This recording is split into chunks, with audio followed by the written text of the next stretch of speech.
చిరంజీవి గారి second innings లో ఏ ఖైదీ number 150లో అయితే ఒక ఫెరోషియస్ పోలీస్ ఆఫీసర్ క్యారెక్టర్ లో మిమ్మల్ని చూశారు, అట్లాంటిది మనశంకర్ వరప్రసాద్ లో ఒక కామెడీ టింజ్ ఉన్నటువంటి క్యారెక్టర్ గా మీరు ట్రాన్స్ఫార్మ్ అయ్యారు. ఏంటి ట్రాన్స్ఫార్మేషన్ కారణం చిరంజీవి గారా లేకపోతే అనిల్ రావిపూడి గారా? ఖైదీ నెంబర్ 150తో నా కెరీర్ మళ్ళీ స్టార్ట్ అయింది. చిరంజీవి గారి యొక్క బ్లెస్సింగ్స్ తోటి, ఆయన యొక్క దయా భిక్ష అని చెప్తాను. ఈ సినిమా జీవితం, ఈ లైఫ్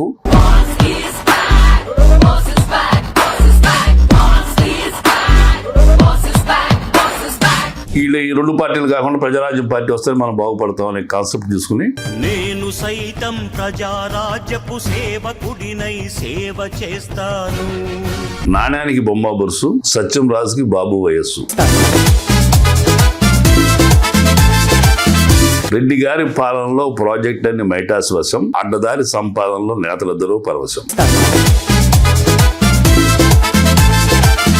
అది చెప్పిన ఎమోషన్ ఎలా ఉందంటే ఈ ఆఫీసులో జేబులు కుట్టేస్తుంది ఈడే అన్నట్టుగా ఉంది.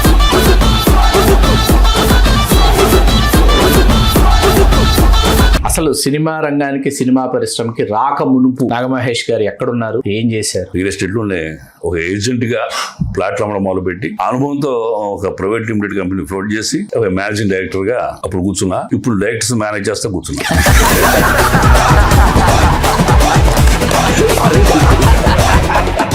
ఖైదీ నెంబర్ 150 తర్వాత పర్ఫెక్ట్ గా పోర్ట్రేట్ చేసింది రంగస్థలం అని నా అభిప్రాయం. దేవుడి దయనండి, గాడ్ గ్రేస్ అది.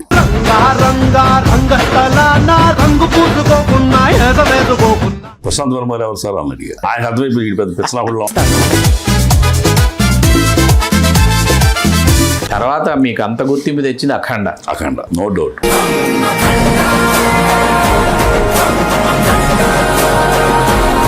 రాత్రి ఇంటికి వెళ్తే మళ్ళీ చూసారండి మీ సీన్, అద్భుతంగా వచ్చింది. ఇప్పటి వరకు ఇండస్ట్రీ మీకు అవసరం, మన సినిమాతో ఇండస్ట్రీకి మీరు అవసరం అవుతారు. అద్భుతం. రాసి పెట్టుకున్నాను సార్, మీరు రుణపడి ఉన్నానన్న.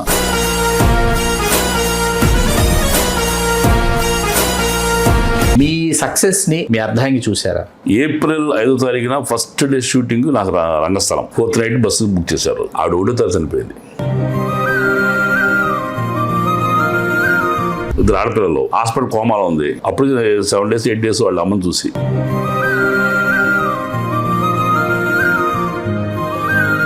నాకు ఈ సినీ జీవితాన్ని ప్రసాదించిన మెగాస్టార్ చిరంజీవి గారి పాదాలకు నమస్కరించి నా యొక్క కృతజ్ఞతలు తెలియజేస్తున్నా. అన్నయ్య, యు ఆర్ మై గాడ్.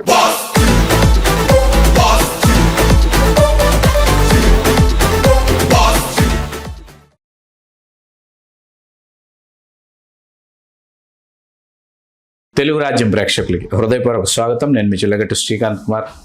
తిరిగి ఏ సినిమా కళాకారుడితో నేను తెలుగు రాజ్యంలో ఇంటర్వ్యూలు ప్రారంభిస్తామని మీరందరూ ఎదురు చూశారు. అలా ఎదురు చూసినట్టే ఈవేళ సినిమా కళాకారుడు ఎందుకు పరిచయం చేయాల్సి వచ్చిందంటే, ఆయన ఈవేళ ప్రముఖ సినీ కళాకారుడు కాబట్టి ఆయన సినిమా కళాకారుడిగా పరిచయం చేస్తున్నాను. కానీ వారు రచయిత, మీదుమిక్కిలు వ్యాపారవేత్త, నాటక రంగంలో కూడా విశేష అనుభవం ఉన్నటువంటి వ్యక్తి.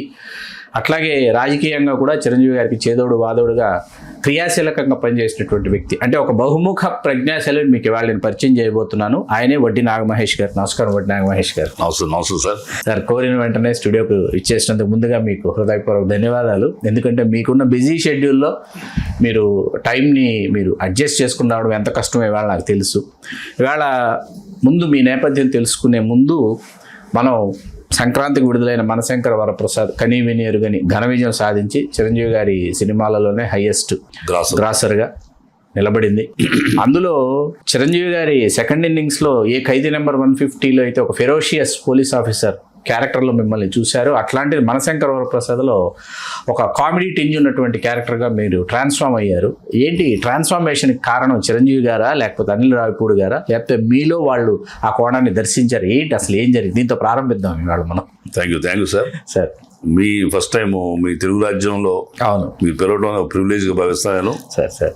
మీ గురించి బాగా తెలుసు, విన్నాను, చూశాను. Thank you sir. చాలా happy to participate with you today. రెండింటి మంచి పోలికి చెప్పారంటే, ఖైదీ నెంబర్ 150తో నా కెరీర్ మళ్ళీ స్టార్ట్ అయింది. చిరంజీవి గారి యొక్క బ్లెస్సింగ్స్ తోటి, ఆయన యొక్క దయా భిక్ష అని చెప్తాను. ఈ సినిమా జీవితం, ఈ లైఫ్ చిరంజీవి గారు ఇచ్చిన కానుక, చిరంజీవి గారు పెట్టిన భిక్ష. అది యాక్చువల్గా చిన్న వేషం అన్నయ్య మీ పక్కన ఒక ఫ్రేమ్లో కనిపిస్తే చాలని అడిగా. నేను అడగడం అదే అడిగా. కానీ నేను అడిగిన దానికి ఆయన మరి ఏ రకంగా నన్ను నమ్మారో తెలియదు, కానీ ఒక అద్భుతమైన వేషం. ఆయన ఫెరోషియస్గా ఆయన ముందు ఒక సర్కిల్ ఒక ఇన్స్పెక్టర్ క్యారెక్టర్లో ఒక 500 మంది జూనియర్ ఆర్టిస్టుల మధ్యన సోలో సీను నాకు ఇవ్వడం జరిగింది. నా జీవితాన్ని నిలబెట్టేశారు ఆయన. అది 2017 జనవరి 11న రిలీజ్ అయితే మళ్ళీ 9 ఏళ్ళ తర్వాత జనవరి 12వ తారీఖు మళ్ళీ ఈ సినిమా రిలీజ్ అయింది. ఆయనతో ఏం చేసింది, కలిసి చేసింది, కాంబినేషన్లో చేసింది. చాలా యాదృచ్ఛికమైనది. రెండు అది ఎంత అద్భుతంగా ఆయన రీఎంట్రీ ఇచ్చారో, ఇది మైల్ స్టోన్ కాదు, ఇది ఒక కలికి తురాయి అని చెప్పాలి. ఆయన కీర్తి కిరీటంలో కలికి తురాయి మనశంకర వరప్రసాద్ గారు ఈ సినిమాలో పార్టిసిపేట్ చేయడం, ఈ సినిమాలో అవకాశం రావడం అదృష్టంగా భావిస్తున్నా. ఫస్ట్ టైం నేను అనిల్ రావిపూడి గారితో చేయటం. ఇంకా ఫస్ట్ టైం ఏంటంటే అసలు కామెడీ స్టింజ్ ఉన్న క్యారెక్టర్లో నేను చేయటం అనేది ఫస్ట్ టైమే. అది నేను యాక్చువల్గా అయితే కో డైరెక్టర్ సత్యబాబు గారు ఉన్నారు, ఆయనకి మెసేజ్ పెట్టా. సత్యబాబు గారు ఇంతవరకు నేను అనిల్ రావిపూడి గారితో చేయలేదు సార్, నాకు చిన్న అవకాశం ఉంటే ఇప్పించండి అంటే ఆయన వెంటనే ఈ పాత్రకి నన్ను అనుకోవటం, డైరెక్టర్ గారు కూడా యాక్సెప్ట్ చేసి రమ్మనడం, వెళ్ళటం జరిగింది. అదృష్టవశాత్తు అది చిరంజీవి అన్నయ్య కాంబినేషన్తో అవటం అనేది మరీ అదృష్టం అండి.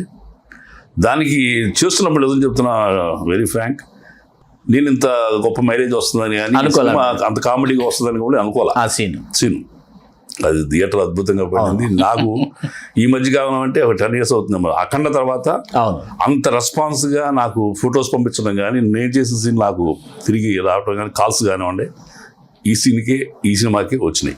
ఆ సన్నివేశంలో ఏంటంటే తమిళ స్లాంగ్ ఒకటి, మీకు లిరీషాకి ఇద్దరికి చాలా మంచి పేరు వచ్చింది. అవునండి, అవును, చాలా మంచి పేరు వచ్చింది మీ ఇద్దరికి. సార్ సరే, ఒకసారి మీ నేపథ్యం గురించి తెలుసుకోవాలనుంది సార్. ఎందుకంటే నేను ఒకసారి ఆ మధ్య మీ ఇంటికి వచ్చినప్పుడు మీరు అప్పటికి తండేల్లో నటిస్తున్నారు. అవును, నటిస్తూ తండేల్లో ఆ శ్రీకాకుళం యాస మీరు వినిపించారు నాకు. వినిపించిన తర్వాత ఏంటంటే నాకు మీరు ప్రజారాజ్యం కార్యాలయంలో రచయితగా పరిచయం మీరు నాకు. అంటే మీరు పాంప్లెట్స్ అవి రాసి ప్రింట్ చేసి తీసుకొచ్చి అవి రాస్తున్నది మీరు, తీసుకొచ్చి అక్కడ పెడుతున్నది మీరు, అసలు తెలియదు.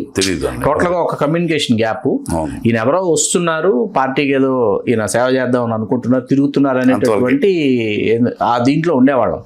ఆ తర్వాత మీరే ఆ కరపత్రాలు రాసి మీరే ప్రచురించిస్తున్నారని తెలిసింది. అది కూడా మీ ద్వారానే వింటాను నేను, మొత్తం రివీల్ చేస్తే బాగుండదు.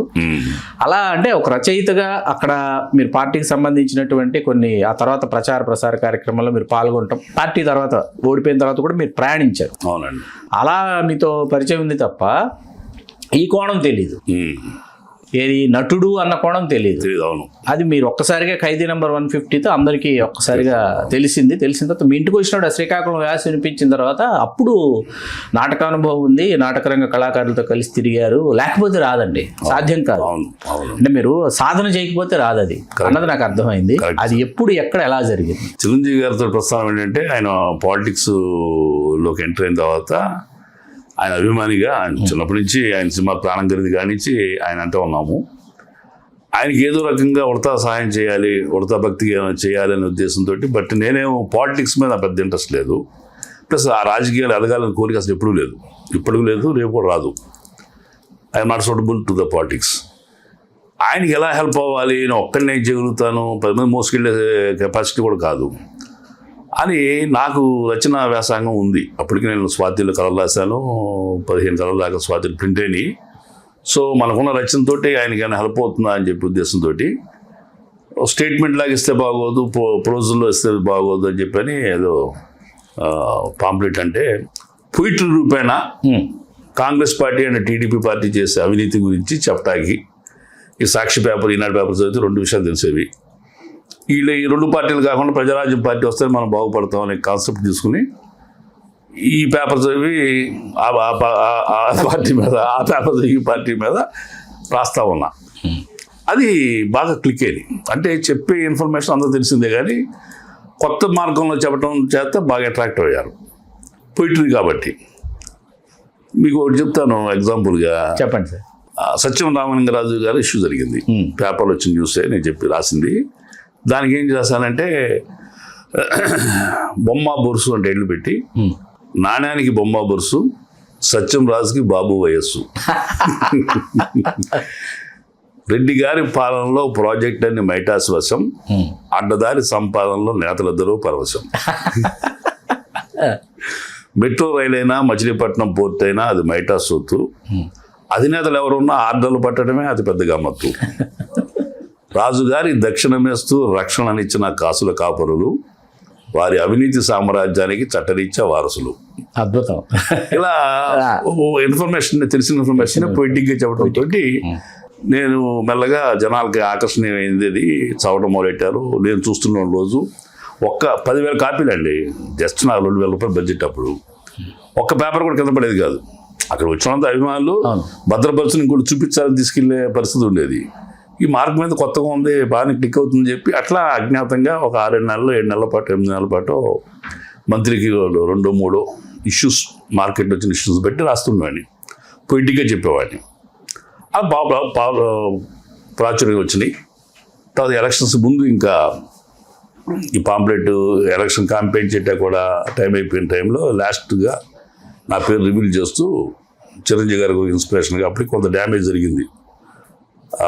పరకాల ప్రభాకర్ గారు వాళ్ళు చేసింది. దాని మీద ఒక స్ఫూర్తిదాయకంగా ఏం చెప్పానంటే ఒక స్టాండ్ చెప్తా. క్రీస్తుకైనా కృష్ణుడికైనా దేవుళ్ళని తొలిగాయా కష్టాలు, మదర్కైనా మహాత్ముడికైనా దాపునకు వచ్చాయా సుఖాలు, కారణ జన్ములకు కాలమే పెడుతుంది కఠిన పరీక్ష, తప్పదు వారికి అంతిమ విజయం, లోక శ్రేయస్సే వారికి రక్ష. అద్భుతం. మహేష్ వడ్డీ అని నా పేరు వేసుకున్నారు. ఫోన్ నెంబర్ ఇచ్చా.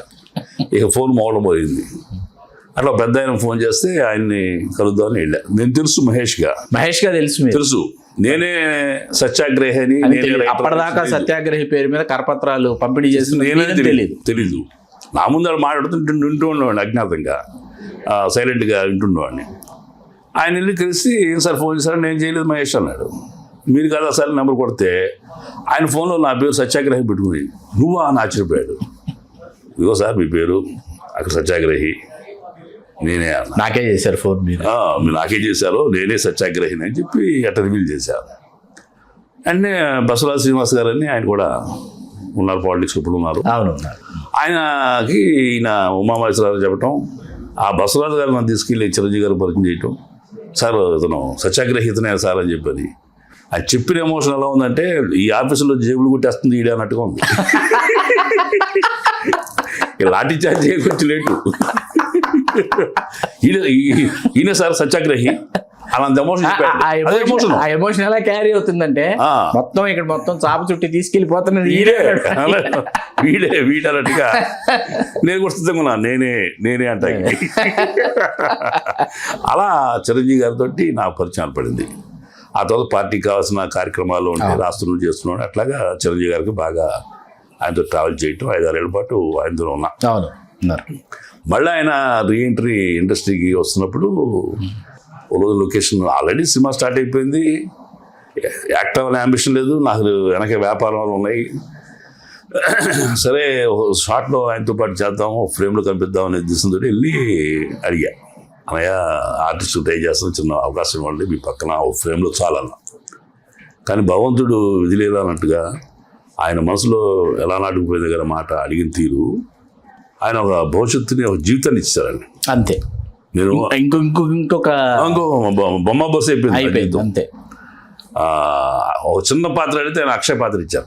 అసలు చిరంజీవి గారు కాలర్ పట్టుకుని సన్నివేశం గమనిస్తారండి ఏమైపోతుంది అంటే ఆడిటోరియం ఏంటంటే చిరంజీవి గారి అంటే ఆఫ్టర్ కంబ్యాక్ 150th ఫిలింలో చిరంజీవి గారిని అందరూ ఆ లవ్ అండ్ అఫెక్షన్ లోపలికి వచ్చిన ఆడియన్స్ ఒక్కసారి ఆడిటోరియం చిరంజీవి గారు కాలర్ పట్టుకుంటాడా, ఆడెవడ అసలు ఆడ సంగతి చూస్తాడు అంత తెలుస్తా ఉన్నట్టు. అంటే మీ ఆకారం మీ విగ్రహం కూడా అలాగే ఉంది. అసలు మీరు కన్నెర చేస్తారు ఆయన వైపు, కన్నెర చేసి మీకు మంచి బంగారు గొలుసు అది వేశారు వివి వినాయక్ గారు, బాగా గుర్తుంది. చాలా అద్భుతమైన సన్నివేశం, చాలా అద్భుతం అండి నిజంగా. అది ప్రపంచంలో ఏ ఒక్క కొత్త యాక్టర్గా దక్కని అరుదైన అవకాశం. ఇక్కడ మళ్ళీ దీన్ని మార్చి చెప్తాను నేను. దీన్నే అదే సన్నివేశం చిరంజీవి గారు వేరే ఆర్టిస్ట్కి ఇచ్చి అక్కడ ఆర్టిస్ట్ సరిగ్గా చెయ్యకపోయినా ఆర్టిస్ట్ అవకాశాన్ని కోల్పోయినట్టే, జీవితకాలం కోల్పోయినట్టు. అక్కడ మీరు చేశారు కాబట్టి దానికి మీ పూర్వరంగ అనుభవం ఏదైతే నాటకానుభవం ఉందో, యాక్చువల్గా ఏంటంటే మనం చాలా క్లోజ్ అనుకునే వాళ్ళతో ట్రావెల్ చేస్తూ ఒక్కసారిగా చిరంజీవి గారిని అక్కడ మీరు ఆర్టిస్ట్ గా ఫేస్ చేయాలి. మీరు ఆయన కో ఆర్టిస్ట్ ఆ సన్నివేశం. ఆ సీన్ లో ఏంటంటే ఆ రోజు యాక్చువల్గా ఏంటంటే ఆ సీన్ మీరు చేయకపోతే పండదు. అవును, అట్లాంటిది కొంతమంది చేయలేరు, నర్వస్ గా ఫీల్ అయిపోయి చేయలేరు. చిరంజీవి గారిని కొట్టాలా, చిరంజీవి గారిని నేను చొక్కా పట్టుకోవాలా అన్న ఎమోషన్ మామూలు ఎమోషన్ కాదు నాగమహేష్ గారు. నాగమహేష్ గారు అలా ఖైదీ నెంబర్ 150తో ఒక ప్రయాణం మొదలైంది. అసలు సినిమా రంగానికి, సినిమా పరిశ్రమకి రాక మునుపు నాగమహేష్ గారు ఎక్కడున్నారు, ఏం చేశారు? సినిమా రంగం రాకముందు, ఈ సినిమా చేయకముందు అంటే ఖైదీ నెంబర్ 150 చేయకముందు నేను రియల్ ఎస్టేట్లో ఉండేవాడిని. రియల్ ఎస్టేట్ బిజినెస్, అవుట్స్కట్స్లో వెంచర్స్ 25 ఎకరాలు తీసుకుని లేఅవుట్ చేసి ఆ బిజినెస్ చేసేవాడు. హైదరాబాద్లోనే 95 నుంచి నేను రియల్ ఎస్టేట్ అంచేత అసలు అవే ఫ్రమ్ ఫిల్మ్ ఇండస్ట్రీ ఉన్నాను. అది క్లోజ్ చేసే కారణాలు ఎప్పుడు వచ్చినాయి అంటే ఈ తెలంగాణ సపరేషన్ టైము చాలా ఉధృతంగా ఉండి మన అవుట్స్కట్స్ బిజినెస్ ఇక్కడ అందరూ sellers are from Telangana, buyers are from Andhra Pradesh. అప్పుడు ఆ టైము అందరూ ప్లాట్ఫామ్ అందరూ ఆంధ్ర వాళ్ళే. ఎప్పుడైతే సపరేషన్స్ వచ్చే టైంకి వచ్చేసరికి ఆంధ్ర వాళ్ళకి హైదరాబాద్ మీద మక్కువ తగ్గింది, ప్లాట్ బిజినెస్ పోయింది, రియల్ ఎస్టేట్ చాలా డ్రాస్టిక్గా దెబ్బతింది. ఇంకా ఫర్దర్ వెంచర్స్ చేయొద్దనే ఉద్దేశంతో వెంచర్స్ క్లోజ్ చేసి మళ్ళీ కన్స్ట్రక్షన్ లైన్కి వెళ్దాం టైంలో చిరంజీవి గారు పాలిటిక్స్ రావటం సరే కొంతకాలం సరదాగా ఈ ఎలక్షన్స్ అయ్యేదాకా ఆయనతో పాటు ఆ పార్టీకైనా ఉపయోగపడదామని మెల్లగా ఏం ఆశించకుండా నాకు పదవులు ఇంట్రెస్ట్ లేదు, పాలిటిక్స్ ఇంట్రెస్ట్ లేదు, చిరంజీవి గారికి ఉపయోగపడదాము అని నాకు తెలిసిన చేయొచ్చు కదా అని చెప్పి నేను వెళ్ళటం మొదలెట్టా. అది చాలా అట్రాక్టివ్ అయ్యి నాకు ఏదో చేయాలని మెల్లగా ఈ పాంప్లెట్ రూపేణ పార్టీకి సేవ చేస్తూ ఆయన దృష్టిలో పడటం, తద్వారా 5-6 ఏళ్ళ పాటు పార్టీకి కావాల్సిన కార్యక్రమాలను చేసి పెట్టడం, అట్లా జర్నీ సాగింది. మళ్ళీ ఆయన బ్లెస్సింగ్స్ తోటి సినిమా యాక్టర్ అయ్యాను, ఒక గొప్ప జీవితం గడుపుతున్నా. వైజాగ్లో మీ పేరు చెప్తే చాలా మంది మాకు మిత్రుడు అంటే మాకు మిత్రుడు, మాకు సన్నిహితుడు అంటే మాకు సన్నిహితుడు, మాకు ఆత్మీయుడు అంటే మాకు ఆత్మీయుడు అంటారు. ఏంటి ఆ కథ ఏంటి? ఆ కథ ఏంటంటే నేను ఫస్ట్ జాబ్ నాకు 1985 టైంలో వైజాగ్లో వచ్చిందండి. సేల్స్ రిప్రజెంటేటివ్గా జగజ్జిత్ ఇండస్ట్రీస్ లిమిటెడ్ అని ఆ కంపెనీలో సేల్స్ రిప్రజెంటేటివ్ ఉన్నాను. నేను లిక్కర్ బిజినెస్, అది లిక్కర్ కంపెనీ అరిస్టోక్రాట్ విస్కీ మా బ్రాండ్. ఓకే. దానికి విశాఖపట్నం, విజయనగరం, శ్రీకాకుళం 3 జిల్లాలకి నేను రిప్రజెంటేటివ్ ఉండేవాడిని. ట్రావెల్ చేస్తుండేవాళ్ళం. అక్కడే నేను సినిమా యాక్టర్, నాటక రంగానికి పరిచయం అవటం, నాటకాలు చేసే ప్రయత్నం చేయటం, అక్కడే నేను వైజాగ్లోనే నేను యాక్టర్ అవటం. అప్పుడే 86లో ఇప్పుడు కోకిల అనేది నా ఫస్ట్ పిక్చర్. అవును, మన గీతాకృష్ణ గారి రెండో సినిమా. ఫస్ట్ యాక్టర్ నేను చేసింది శోభన గారు, నరేష్ గారు, శరత్ బాబు గారు. అద్భుతం, మామూలు కాంబినేషన్. ఆ కాంబినేషన్లో సీన్లో యాక్ట్ చేయటం, ఆ సింగిల్ టేక్తో నాటరంగ పరిచయం ఉండటం వల్ల సింగిల్ టేక్తో డైలాగ్ చెప్పగలగడం, అది చూసి గీతాకృష్ణ గారు నీలాంటి ఆర్టిస్టు మెడ్రాస్లో ఉంటే బాగుంటుందా అని చెప్పేసరికి 3 జిల్లాలు అమ్మే లెక్కర్ కంటే ఆయన మాట కిక్కిచ్చింది. ఇచ్చి ఒక జాబ్లో కిక్ తన్నేసి ఫిట్ చేసి వెంటూ చెన్నై వెళ్ళారు మీరు వేషాల కోసం. 90లో 93 దాకా నేను మెడ్రాస్లో ఉన్నా సినిమాలో వేషాలు చేయడం కోసం. ఆ టైంలో కూడా పెద్ద సినిమాలు చేసేవాడిని, చిన్న సినిమాలు ట్రై చేసేవాడు కాదు అసలు. అన్ని పెద్ద సినిమాలే. చాలా ఆసక్తికరంగా. బాలకృష్ణ గారు ధర్మక్షేత్రం చేశా, చిరంజీవి గారిది ముఠా మేస్త్రి, మెకానిక్ అల్లుడు అండ్ 3 మనగాళ్ళు. వరుసగా వరుస వచ్చినాయి, వరుస చేశా. అసలు నెంబర్ 150కి అసలు సంబంధం లేదు ఎప్పుడో. అలా నాగార్జున గారి ప్రెసిడెంట్ గారి పెళ్ళం, రక్షణ వారసుడు, ఆయన 3 సినిమాల్లో చేశారు, హ్యాట్రిక్ చేసాం. వెంకటేష్ గారితో కొండపల్లి రాజే చేశా. అట్లా సినిమాలు చేస్తున్న టైంలో చిన్న వేషాలు 1-2 సీన్లు. ఇప్పుడు లాగా డైలాగ్, ఇప్పుడు ఇన్నేళ్ళ తర్వాత కూడా శంకర ప్రసాద్ ఒక సీను, ఇంకో సినిమాలో ఒక సీను కదా, అప్పుడు ఒక సీనే.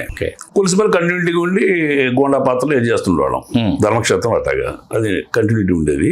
But no use of exposure ఉండదు. రక్షణలో ఒకటే సీను మంచిగా ఎక్స్పోజ్ అయింది, వాళ్ళ పుష్ప దాకా ఇచ్చారు నా మొహాన్ని. రక్షణ నాగార్జున గారు, నాగార్జున గారు, ఉప్పలపాటి నారాయణరావు గారు డైరెక్షన్. ఉప్పలపాటి నారాయణరావు డైరెక్షన్. అలా సాగుతున్న టైంలో మా బ్రదర్కి కొంచెం హార్ట్ ఎన్లాజ్మెంట్ రావటం, ఆయన ఫ్యామిలీ కొంచెం దెబ్బతినే పరిస్థితులు, ఫైనాన్షియల్గా సహాయం చేయాల్సిన పరిస్థితి, సిస్టర్ మ్యారేజ్ చేస్తున్నాము, కొంచెం అప్పులు నేను చేసే పర్సనల్గా అది తీర్చాల్సిన పరిస్థితి, ఎన్ని చుట్టుముట్టేసరికి అంత వ్యామోహంతో సినిమా ఇండస్ట్రీకి వెళ్ళిన వాడిని, ఉద్యోగం అనేది సినిమాకి వెళ్ళిన వాడిని సినిమా వదిలిపెట్టి జీవితంలోకి వచ్చాం. మళ్ళీ డబ్బు సంపాదించాలి, అప్పులు తీర్చాలి, కుటుంబాన్ని ఆదుకోవాలి, అమ్మని తమ్ముడిని చెల్లిని చూసుకోవాలి, బాధ్యతలు నన్ను లాగినానికి పడిపోయారు. అట్లా వెనక్కి వచ్చిన వాడిని 13-14 ఏళ్ల పాటు రియల్ ఎస్టేట్లో ఉండే ఒక ఏజెంట్గా ప్లాట్ఫామ్లో మొదలుపెట్టి ఆ అనుభవంతో ఒక ప్రైవేట్ లిమిటెడ్ కంపెనీ ఫ్లోట్ చేసి 2-3 ఫ్రెండ్స్ కలుపుకొని ఒక మేనేజింగ్ డైరెక్టర్గా అప్పుడు కూర్చున్నా. ఇప్పుడు డైరెక్టర్స్ మేనేజ్ చేస్తా కూర్చున్నా. అది సింపుల్గా. అద్భుతం. కానీ ఎన్ని ఎత్తుపల్లాలు ఒక మనిషి జీవితంలో ఉండాలో అన్ని ఎత్తుపల్లాలు ఉన్నాయండి. అన్ని కాదు. నేను ఇంకోటి విన్నాను మహేష్ గారు, అంటే ఎవరైనా కే విశ్వనాథ్ గారి దగ్గరికి వెళ్ళి వేషం అడుగుతారు, అప్పుడు కే విశ్వనాథ్ గారు వేషం ఇస్తానంటే వద్దన్నారంటే మీరు అదేంటి ఆకదేంటి నిజమా అది కాదా? అబద్ధం. అప్పుడు ఆయన ఉన్నప్పుడు నేను యాక్ట్ చేయలేదా? ఆయన అడిగారంట? లేదండి. లేదా? వైజాగ్ లో జరిగింది విన్నాను నేను. లేదు ప్రయత్నం, నేను అప్పుడు ఆ రోజుల్లో నేను యాక్టర్ కాలే, ఇంకా ప్రయత్నించాలి అసలు చేయలే. మరి స్వర్ణకమలం అప్పుడు ఎవరు ఎలా స్వర్ణకమలం అప్పుడు నాకు గమ్మత్తు అంటే విశ్వనాథ్ గారు కాదు, వేమూరు సత్యనారాయణ గారు అని తెలుసు, వేమూరు ప్రొడక్షన్ డిజైనర్, వేమూరు సత్యనారాయణ గారు తెలుసు, లేడీస్ టైలర్ పెద్ద హిట్ అయిన తర్వాత వంశీ గారి గురువు గారు లాంటి వాడు వాళ్ళు మహర్షి సినిమా తీయటం కోసం వైజాగ్ వచ్చారు. ఆయనకి ఒక సాయంత్రం సంధ్యా సమయంలో నేను వేసిన డ్రెస్, అప్పుడు వెంకటేష్ గారు ఇండస్ట్రీ వచ్చిన కొత్త ఈ బ్యాగీ డ్రెస్ ఉండేది వెంకటేష్ గారు. నేను ఆ మోజులో 4-5 కొని పరిస్తాం. ఒక మంచి కలర్ఫుల్ డ్రెస్ వేసుకుని హెచ్డి మోటార్ సైకిల్, స్వేచ్ఛ జీవితం, మంచి వయసులో ఉన్నాము. ఆ బీచ్ ఒడ్డున నన్ను చూసి ఆయనకి చీకట్లో మనం చేపలాగా మెరిసాం. కాంతి పడితే చేప మెరుస్తుంది, అటు మెరిసామండి. ఆ కుర్రోడి రమ్మను మాట్లాడదామంటే వచ్చి తమ్ముడు సత్యం గారు వచ్చాడు ఫస్ట్ నాకు వచ్చి, నేను తమ్ముడు సత్యం అండి స్రవంతి మూవీస్ నుంచి మా ప్రొడక్షన్ డిజైనర్ వేమూరు సత్యనారాయణ గారు సార్ మీతో మాట్లాడతారంట అనగానే, నేను లోకల్గా ఉన్న కుర్రోళ్ళం కదా, నా లొకేషన్స్ అడుగుతారేమో అని వెళ్ళా. నన్ను చూడగానే ఆయన పరిచయం చేసుకోగానే నా పేరు మహేష్ అని పరిచయం చేసుకున్నా. మీరు ఆయన సినిమాలో యాక్ట్ చేశారా అని అడిగాడు. బెత్తరపోయి లేదండి అన్న, చేసి ఇంట్రెస్ట్ ఉందా మీకు అన్నారు. అనగానే ఇక అంటే లేదు సార్ సినిమా ఇది కాదు, అంబిషన్ లేదు, కానీ చెత్త సినిమా చూసినప్పుడు మాత్రం ఈ పార్టీ యాక్టింగ్ మనం చేయలేము అనిపిస్తుంది అండి అన్న. మీకు ఇంట్రెస్ట్ ఉంటే ఇక్కడ వంశీ గారు ఎక్కడ ఉన్నారు పరిచయం చేస్తామన్నారు. పక్కన ఫ్రెండ్స్ మహేష్ వెళ్దాం అని ఉత్సాహపరిచారు. సరే వస్తాం సార్ అన్న. అట్లా ఎండ పెట్టుకుని ఆయన తీసుకెళ్ళారు. ఆ కార్ని ఫాలో అవుతా ఆ బైక్ మీద వెళ్ళాం. వంశీ గారు చూశారు, ఎందుకు ఏంటినా అంటే చూస్తే ఉపయోగపడతారో అని తెచ్చారు సార్. మేకప్ వేసి నాకు ఫోటో చూపిస్తున్నాను అన్నాడు. నెక్స్ట్ మేకప్ కూడా వేశారు. నాకు అవకాశం రాలేదు కానీ ఆలోచన వచ్చింది.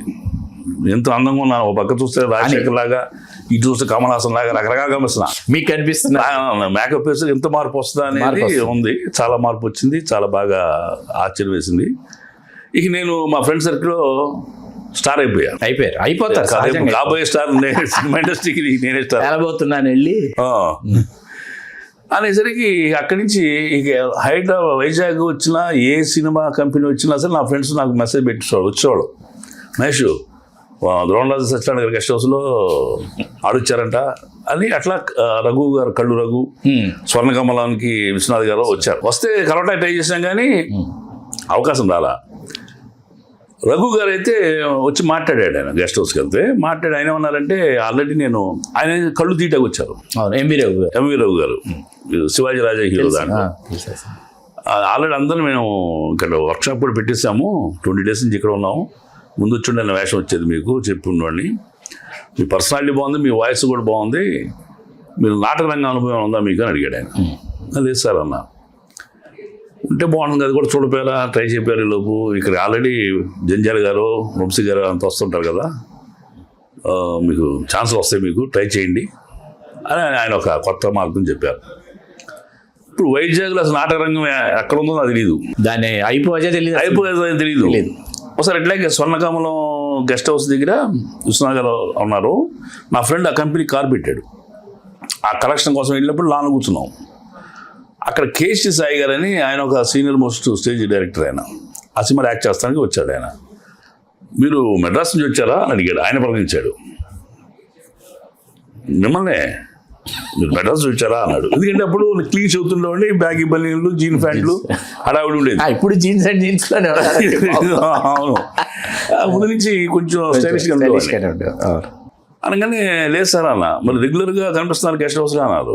మా ఫ్రెండ్ కార్ పెట్టాడండి, ఇట్లాగూ కొంత కలెక్షన్ కోసం వస్తున్నాము, మీరేంటి సార్ అన్న. దీంట్లో చిన్న వేషం చేస్తున్నాను, మీ పేరు సార్ అంటే కేఎస్టీ సాయి అన్నాడు. నాటరంగం మీకు పిఎల్ నారాయణ తెలుసా అడిగాడు ఆయన. తెలుసు సార్ అన్న, పిఎల్ నారాయణ గారు మేము కలిసి చేస్తాము, బాపట్ల మాది, జగన్నాథ రథ చక్రాలు ఆడతాం, నాటకం అనగా నీకు ప్రాణం లేసి వచ్చింది. ఈ కుర్చీతో సహా వెళ్ళిపోయి గురువు గారు ఇటు జరిగింది, నాకు ప్రాక్టీస్ కోసం నాటకం చేస్తే బాగుంటుంది అనిపిస్తుంది, ఇక్కడ నాటకాలు ఉన్నారండి ఏమన్నా తెలిసిన వాళ్ళు చెప్పండి సార్ అంటే, ఆయన అదృష్టం అండి, మంచి గురువు దొరకడానికి కూడా రాత ఉండాలి, సమయం రావాలి. ఆయన ఇక్కడ మిశ్రో ఉన్నాడు, కృష్ణ చైతన్య ఉన్నాడు. మిశ్రో అయితే నీకు పర్ఫెక్ట్గా నేర్పుతాడు, జాగ్రత్తగా 4 అక్షరాలు నేర్చుకోవచ్చు నువ్వు ఆయన దగ్గర. ఎక్కడుంటాడు సార్ అంటే పోర్ట్ ట్రస్ట్లో జాబు, మరి ఫోన్ నెంబర్ కూడా తెలియదు నాకంటే. ఇది చాలా నెక్స్ట్ మార్నింగే పోర్ట్ ట్రస్ట్కి వెళ్ళిపోయాం. 4th ఫ్లోర్లో ఉన్నాడు, వెళ్ళిపోమన్నారు వాళ్ళు. రిసెప్షన్ అడిగితే పైకి వెళ్ళమన్నారు. వెళితే ఈయన క్యాడర్లో వస్తున్నాడు మిశ్రో గారు. మిశ్రో అంటే ఎవరో సార్ అంటే సినిమాలు చేశాడు, అదేనయ్యా మరో చేతుల్లో యాక్ట్ చేశాడు కదా ఆయనే మిశ్రో అన్నాడు. ఓ ఆయన అనుకున్నాం. ఈయన చూసి గుర్తుపెట్టా, వస్తున్నాడు రా, ఈయనరా ఆ సినిమాలో ఉన్నాడు రా అని. సదా నమస్తే అన్న. అప్పటికి మనకి సూత్రధారులు ఎన్ని పడుతుంటాయి, పడుతుంటాయి కదా, అన్ని పడుతున్నాయి. ఆయన అట్లా ఉన్నాడు. సిరివెన్నెల ఆయన మరో చరిత్ర, సాగర సంగమం, స్టెప్ సాగర సంగమం ఇంకా అవుట్ స్టాండింగ్. సార్ నమస్తే, నా పేరు మహేష్ అండి అని టపటప 2 ముక్కల్లో వేమూరు సత్యనారాయణ గారు ఎట్లా నన్ను అడిగాడు, కేసు అట్లా గైడ్ చేశాడు, మొత్తం చెప్పేశా. చెప్పగా అదే టైంలో ఆయన నాటకం చేపట్టారు. జమీందారు వేషం కోసం ఎత్తుకుంటున్నాడు ఆయన. వైజాగ్లో చాలా పెద్ద కళాకేంద్రం అది. అందరూ ప్రతివాడు ఆర్టిస్ట్ అక్కడ, అందరూ బిజీగా ఉంటారు. ఆయనకి సరైన వ్యక్తి దొరకలా. కరెక్ట్గా హైట్ వెయిట్ కనిపించేసరికి సాయంత్రం పలానా అడ్రస్ రండి అని చెప్పి ఒక రిహార్సల్ చోటుకి రమ్మన్నారు. వెళ్ళా.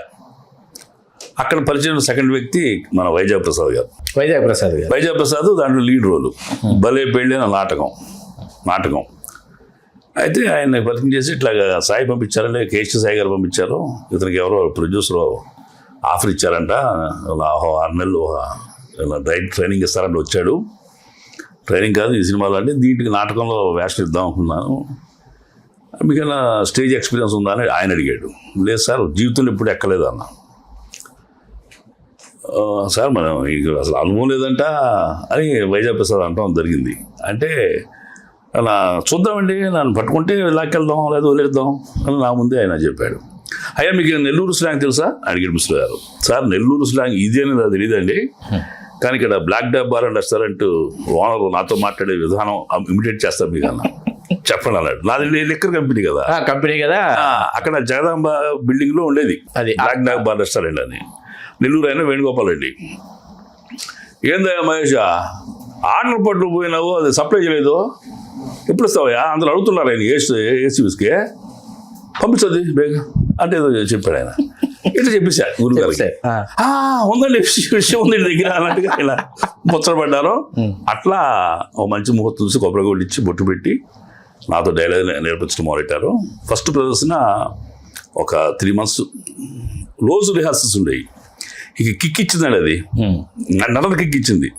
అప్పుడు దాకా మనం సరదాగా వెళ్ళి సీట్లు కూర్చుని గరుడాచలం నాయుడు అని జమీందారులు ఇవ్వడం, ఆ ఆంగికం ఆ డైలాగ్ చెప్పడం, ఎప్పుడు స్టేజ్ ఎక్కుతా అని ఇక్కడ ఎదురపట్టిన పరిస్థితి నాకు. అట్లా నాటక రంగంలో ఆ చప్పట్లు ఉంటాయి, ప్రేక్షకులు ముందు అసలు ఆ పాత్రలో పరకాయ ప్రవేశం థ్రిల్లింగ్ ఉండేది, థ్రిల్లింగ్ ఎక్స్పీరియన్స్. పైగా మీరు పక్క వాళ్ళు చేస్తున్నది కూడా భలే చేస్తున్నాడే, మనం చెయ్యాలి ఇట్లాగా, ఇది ఎప్పుడు వస్తుంది నాకు అన్నంత ఉత్సాహం ఉండేది. నిజం మీరు నమ్మరండి, శుశ్రూష అని చెప్పలేను కానీ ఎప్పుడు సాయంత్రం అవుతుందా, ఒక ప్రియురాలని కలవటానికి ప్రియుడు పడే తాపత్రం లాగా మా గురువు గారిని కలవటానికి ఎప్పుడు సాయంత్రం అవుతుందా వెళ్ళిపోదాం రిహార్సల్ దగ్గరికి, అద్భుతం. ఎప్పుడు సాయంత్రం అవుతుందా వెళ్ళిపోదాం. ఆ సాయంత్రం కోసం ఎదురు చూస్తామండి, ఆ రిహార్సల్స్ కోసం. అట్లా ఆయనతో పరిచయం తర్వాత ఏనాడు నా రూమ్లో దొరికేవాడు కాదు. బ్యాచులర్ లైఫే. సాయంత్రం అయితే చాలు అమ్మాయి సూట్ కేసు పక్కన పెట్టేయడం, బ్రీఫ్ కేసు వెళ్ళిపోవాలి. బైక్ వేసుకుని మా చిరంజీవి గారు వస్తుంది విశ్వ గారికి వెళ్ళిపోవటం, ఆయనతోనే రాత్రి 9 గంటల దాకా రిహార్సల్ చేయటం, మరి ఆయన డ్రాప్ చేసి రావటం. అట్లా ఈ పూర్వరంగం ఇది పునాది. ఇది పునాది. ఇలా ఫస్ట్ ప్రదర్శన విజయవాడ చేశాము. వాళ్ళందరూ సీనియర్ యాక్టర్స్ 10 మంది పైన ఉంటారు. 10-15 నుంచి యాక్ట్ చేస్తున్న వాళ్ళు స్టేజ్ మీద. నేను ఒక్కనే ఫ్రెష్ ఉంది. నా వల్లే నాకు భయం, నా వల్ల వాళ్ళందరికీ భయం. ఈడ కంపు చేస్తాడేమో, ఈడ నాటకాన్ని దోడేస్తాడేమో అని. బట్ ఎక్కడ ఫెయిల్ అవ్వలేదండి. నాటకం సక్సెస్ అయింది, బెస్ట్ ప్రొడక్షన్ వచ్చింది, గురువుగారికి బెస్ట్ డైరెక్షన్ వచ్చింది, బెస్ట్ కమెడియన్ ఇంకో ఆయనకి వచ్చింది. మా దాంట్లో నా వల్ల నాటకం నాశనం వల్ల బతికేసింది. అక్కడ నేను అందరూ నన్నే అభినందించారు. అలా ఎన్ని నాటకాలు వేస్తుంటారు మహేష్? జస్ట్ 3-4 నాటకాలు అంతే. తర్వాత మళ్ళీ బాధ్యతల్లోకి వచ్చి, ఎందుకంటే వెంటనే నేను మెడ్రాస్ వెళ్ళిపోవాలి ఆలోచన కదా, సినిమా చేసే వెళ్ళిపోవాలి కదా. అప్పటికి 6 నెలలు 7 నెలలు దాటిపోయింది. నాకు వచ్చేసింది, నమ్మకం వచ్చేసింది, నాకు తెలిసిపోయింది మొత్తం. నటరాజు కానీ నమ్మకం వచ్చింది. ఇంక మనం వెళ్ళొచ్చు, ఇప్పుడు నేను చేయగలని మద్రాసు. అదే టైంలో ఈ నాటక ప్రవేశం ఉండటం వల్ల సినిమా కోకిల చేశా. ఆయన ఇచ్చిన కిక్ తోటి ఇంకా మా సపోర్ట్ కూడా దొరికిందనే నమ్మకం వచ్చింది. గీతాకృష్ణ గారు ఉన్నారు కదా, చాలాహుని ఇక నేను. ఆ తర్వాత గీతాకృష్ణ గారు మీకు వేషం ఇచ్చారా తదుపరి సినిమాల్లో? 2 సినిమాలు చేశాడు ఆయన, కీచురాళ్ళు అని, ప్రీతమ్మ. 2 సినిమాల్లో నేను నాకు వేషం దక్కల. అప్పుడు నాకు అర్థమైంది, కనువిప్పు కలిగింది. ఓహో, నేను మహానగరంలో ముష్టివాడిని, ఒకటి నమ్ముకుంటే బతకలేను, అందరు కొంపలు తిరగచ్చు. ఆ తర్వాతనే నేను కోదండరామరెడ్డి గారి దగ్గరికి, బి గోపాల్ దగ్గరికి, దాసనారాయణ ఆఫీస్కి, విశ్వనాథ్ గారి ఆఫీస్కి, రాఘవేంద్ర గారి ఆఫీస్, అన్ని ప్రొడక్షన్ ఆఫీస్కి వెళ్ళడం జరిగింది, కొన్ని సినిమాలు చేయడం జరిగింది. అద్భుతం మహేష్ గారు.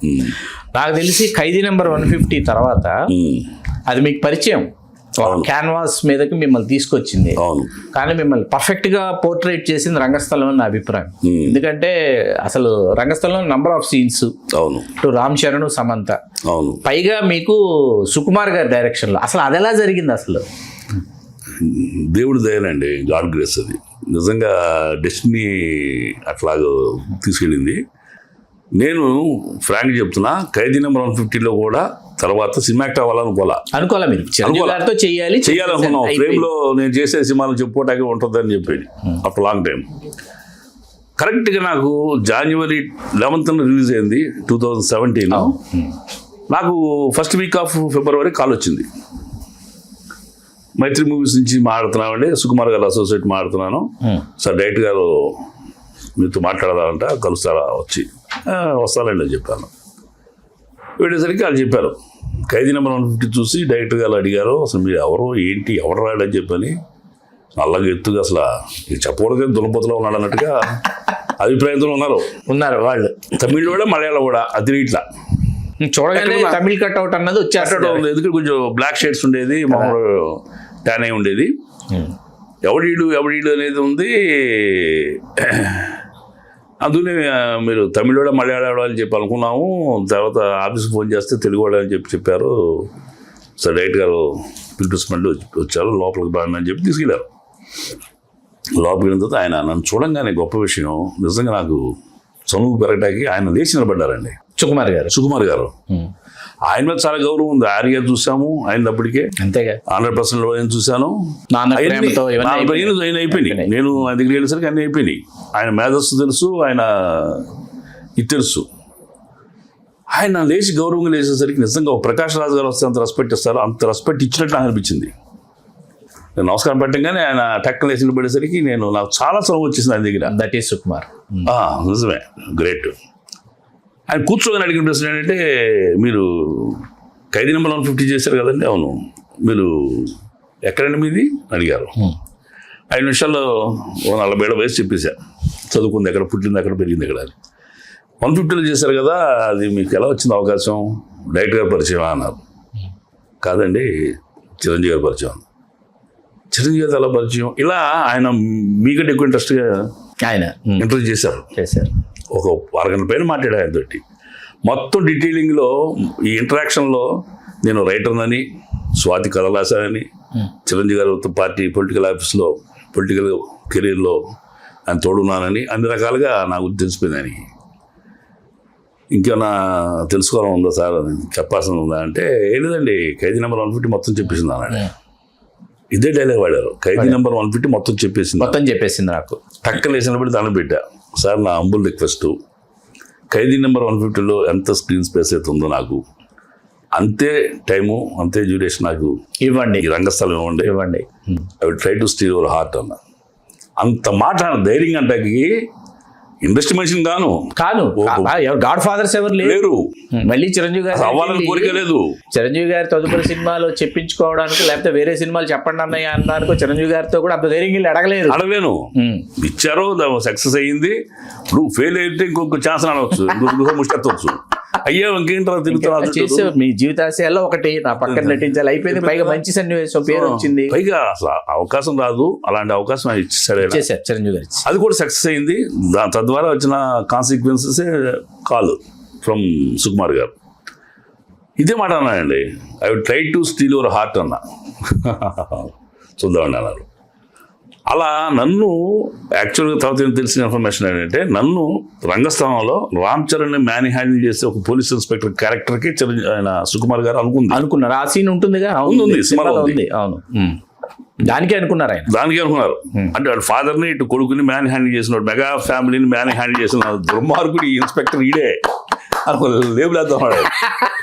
ఇంటరాక్షన్ లో ఆయన మనసు మారి గౌరవంగా ఏదో జరిగింది, మొత్తానికి రైటర్ అంటమే అనిపించలేదు. అది సమంత ఫాదర్ అయిపోయా. ఇక సమంత ఫాదర్ అది ఎలా జరిగింది అసలు తెలియదు సార్. ఆయన అనుకుంది అది వన్ ఫ్రెండ్ మళ్ళీ ఆఫీస్ పిలిచారు. పిలిచిన తర్వాత మీరు మేకప్ టెస్ట్ చేస్తారు, వేరే పాత్ర కూడా అనుకుంటున్నారు అని, తాగుబోతుడు పాత్ర చేయగలుగుతారా అన్నారు. ప్రయత్నం చేస్తారు సార్ అన్న. లాగు చేసి మేకప్ వేసి నీచిగా తయారు చేశారు. నేను కూడా అక్కడ గడ్డి పలకలు ఎత్తున వేసుకుని చిరంజీవి గారు చేసినట్టుగా పురాణాలు చేసినట్టుగా లేమెల్లగా తయారయ్యి అది చేసి ఈ వీడియో తీశారు. ఆయన అప్పుడు అక్కడ పాపికొండల దగ్గర ఉన్నాడు, ఆయన ఆ లొకేషన్ చూస్తున్నారు. ఇక్కడ వీడియో పంపించారు. వీడియో పంపిస్తే ఆయన ఓకే గుడ్ ఫిక్స్ ఇట్ అన్నారు. ఏంటి సార్ ఇప్పుడు ఈ పాత్ర ఏంటి మళ్ళీ ఇన్స్పెక్టర్ అన్నారు కదా. ఇన్స్పెక్టర్ అనగానే మీకేంటంటే ఆల్రెడీ అక్కడ చేసేసాం కదా, దుమ్ము కొట్టాలి రెడీ అన్నట్టుగా రెడీగా ఉన్నా లాంటి పుచ్చుకుంది అని మెంటల్ గా ఫిక్స్ అయ్యి ఇక్కడ ఉంటాగా తాగుబోతు పాత్ర చేయించడం, అది నచ్చడం ఆయనకి. అన్నీ పంపించారు. వెరీ న్యాచురల్ క్యారెక్టర్, అది గమ్మత్తుగా అద్భుతం జరిగిందండి. అలా రంగస్థలంలో ఎమోషనల్ బ్లాక్ మెయిల్ కదా చచ్చిపోతానని చెప్పి సీన్ లో.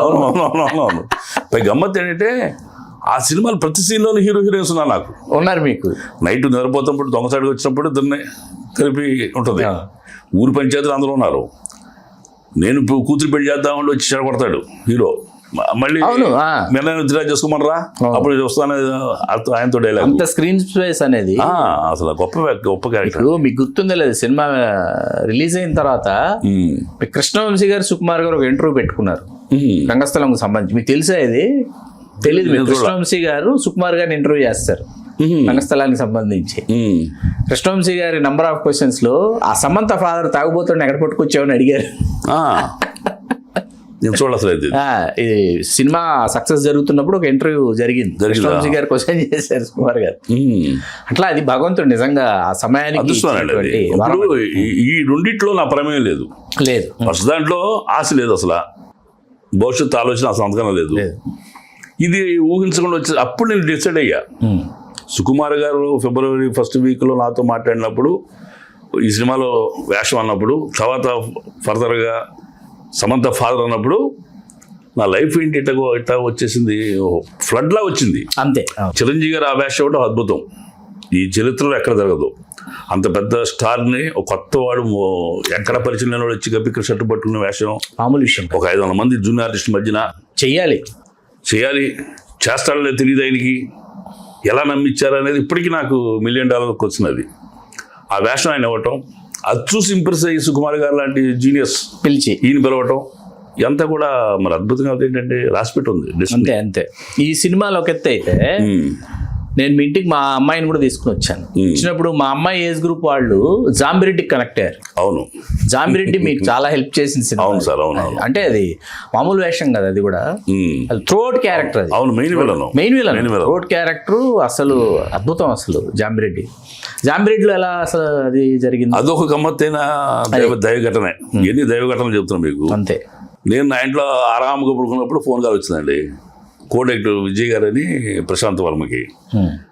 సార్ నాగమహేష్ గారు, అవునండి మేము ప్రశాంత్ వర్మ ఆఫీస్ నుంచి మాట్లాడుతున్నాము, చిన్న వేషం ఉంది వస్తారా అని అడిగాడు. ప్రశాంత్ వర్మ ఎవరు తెలియదు నాకు.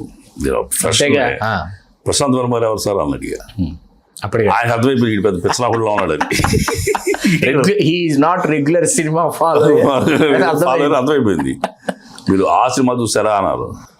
చూసా సార్ అన్న. కలికి చూసారా? చూసాను సార్ అన్న. ఆ సినిమా డైరెక్టర్ అన్నారు. సార్ ఆ సినిమా డైరెక్టర్ అయితే ప్రశాంత్ వర్మ గారు అయితే వచ్చి నిలబడమన్నా సెట్ నిలబడతా. I big fan of that movie అండి. చాలా స్టైలిష్ తీశారు. నేను ప్రశాంత్ వర్మ గారు ఆయన అయితే నేను చేస్తాను సిద్ధంగా ఉన్నాను అన్న. ఒకసారి ఆఫీసులో వెళ్ళన్నారు. ఒక వీక్ డేస్ చెప్పారు, నాకు టైం ఇచ్చారు, రమ్మన్నారు. వెళ్ళాను. ఒక గంట సేపు మేకప్ వేశారు.